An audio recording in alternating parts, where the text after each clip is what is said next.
Alright guys, so this is part 2 of my med bag.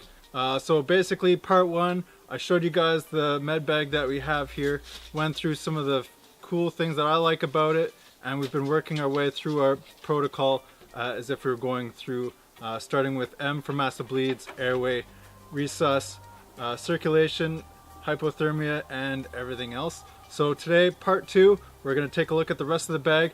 Again, let me know what you guys think in the comments below. I want to hear any positives, negatives, things that I can change for my med bag, and that's basically it. So let's get started. Let's continue on with what we got here.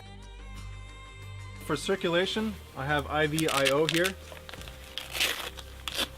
So inside here, I have my IVs. So everything I have a need for an IV is secured by the tourniquet that I'm going to be using. So I have my tegaderms, I have several different IV catheters, I have my solution, I have alcohol wipes, everything. This is handy so that I don't have to go digging for stuff. I just secure everything and I can toss it to another medic. I can, if I have a TCCC that's IV qualified, probably not, they can hand it to me or whatever. So there's everything. You can see I got several of everything. I got everything you could possibly need for an IV. Tape. So this is the same tape that I use to label my handles for all my little pouches. It's clear. It's not the greatest for sticking to skin and stuff like that if it's sweaty or covered in blood or something, but it works good enough. Usually I'll have some Gorilla Tape as well, and if things are really messy I'll just use Gorilla Tape. Be careful if you're using Gorilla Tape though, because it can peel skin off.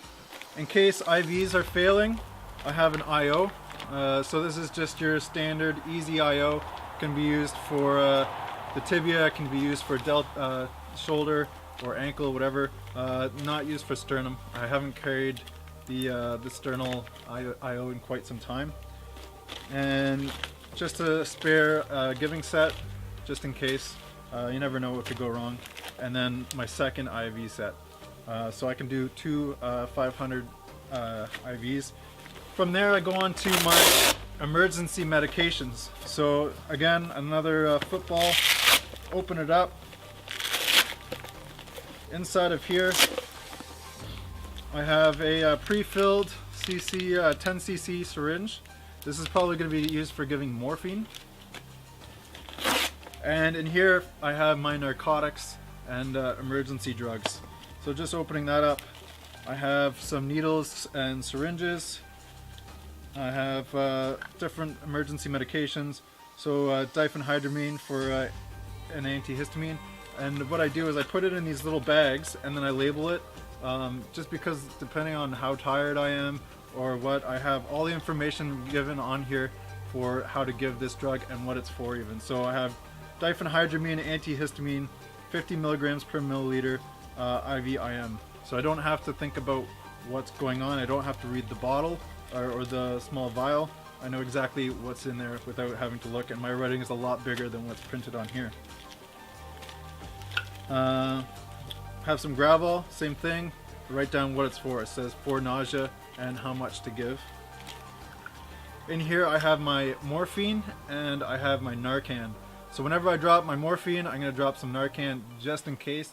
I've never given anybody an overdose of morphine before, but not to say that it won't happen, or if somebody has some sort of bad reaction, I'll always have my Narcan prepped with it. I also have an EpiPen on the outside here. It doesn't fit in this portion, but like I said, I keep some other important stuff on the outside lid of my bag. So here I have some epinephrine. The other part of this, my emergency drugs kit that I have some my nitro spray. This is for if anybody is having some chest pain. I have some salbutamol for in case somebody is having difficulty breathing. Spare batteries. Waterproof container, great place to keep your spare batteries, even though they are not a drug. And then I have some ASA also for my chest pain protocol. So that takes care of my emergency portion of my bag. If you're wondering where I keep my gloves, they come in this handy pocket right here. It's just another windowed portion. I can actually see the gloves in there. I know how many gloves there are. I can see that there are gloves. and anybody else who I might say go grab some gloves can see that there's gloves right there. I also have another space blanket, or yeah, 2 space blankets, another needle for decompression, some more pre-filled syringes, a hemostat, some safety pins, and some alcohol and iodine swabs. On the inside of the bag, I also keep my shears, so these are great for cutting any clothing off or anything like that. I used to carry them around on the outside of my med bag, but I found they would bounce around a lot. So that's the main portion of my med bag. It's a two-piece bag. These actually zip apart, so I can have just my emergency stuff, or I can have all my other sick parade and all that kind of stuff in the bag as well, and it just zips off if I don't need it.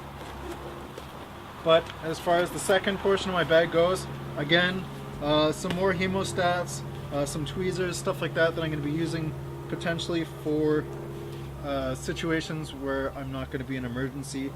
I have an EpiPen container. This makes a great sharps container, so you're not leaving your sharps laying around. The ones that we get issued are really big and bulky, and they don't really fit in med bags too well. So I use an EpiPen container. It's not the best securing lid, but if you just put some tape over it once you have sharps in there, it works great. I have another linebacker for IVs, and then I have my bag here. This comes out as well. It's see-through, clear. This I use for all my checking vitals. So I'll have my BP cuff in here, my stethoscope. I have an ENT kit, which is not exactly vitals, but it's a good place to keep it. Keeps it all together. Thermometer and an SpO2 monitor. I also have a glucometer in here. Sometimes people are just low blood sugar, so it's a good thing to have in with your vitals. I have another bag here for bleeding. This is going to be my smaller bleeds and stuff like that. So if somebody just has a scratch or some sort of minor wound, then it's great for that. Like I said, I have been using this bag for the last 3 months, so my bag is becoming a little bit more limited. So I have just some pressure bandages, regular band-aids, steri strips, stuff for eye injuries, eye patches, and some like polysporin type stuff in here. I also have some tensors, it just helps put some pressure on the wounds, and then some Coban tape, same thing, just helps wrap things up for wrapping up dressings. And then I have a big stack of non-adherent dressings, more eye patches, some gauze, stuff like that. So I have lots and lots and lots of that kind of stuff in my med bag. I have more sick parade stuff. I actually label it sick parade. So this is where I'm going to be doing all my blisters and things like that. Some more tape. This is the stretchy kind. I have some tongue depressors, stuff like that. Just all kinds of like Zincofax cream for rashes, barrier cream, more tweezers, more stuff for blisters, so some second skin. If you're going to build yourself just a bag for the range, this is obviously stuff that you're not going to need, but because of my job, this is things that I will require. For drugs, these are going to be more of my everyday sick parade kind of drugs. I also have emergency contact number in here. I'm not going to show you the number, but this is for if I need to call a doctor or a pharmacist or something like that. I have contact information on here, so I can always get higher authority if I need to give drugs beyond my scope. So if I've given so much morphine and I need to give more, then I can call up a doc and I can get permission for that. More of these 10 mil syringes. These are great. And then again, more drugs. I take them out of their bottles. The bottles rattle around a lot. They're really loud and annoying. So I put everything into these bags, and then I just write down what they are. So for example, this is loperamide for diarrhea, 2 milligrams, and it says how much to give and for how long.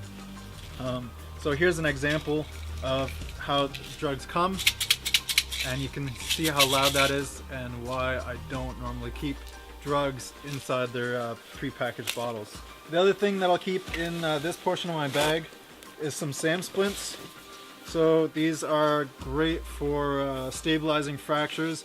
It also can work as a spinal collar. If you notice, I don't have one of those adjustable stiff neck collars.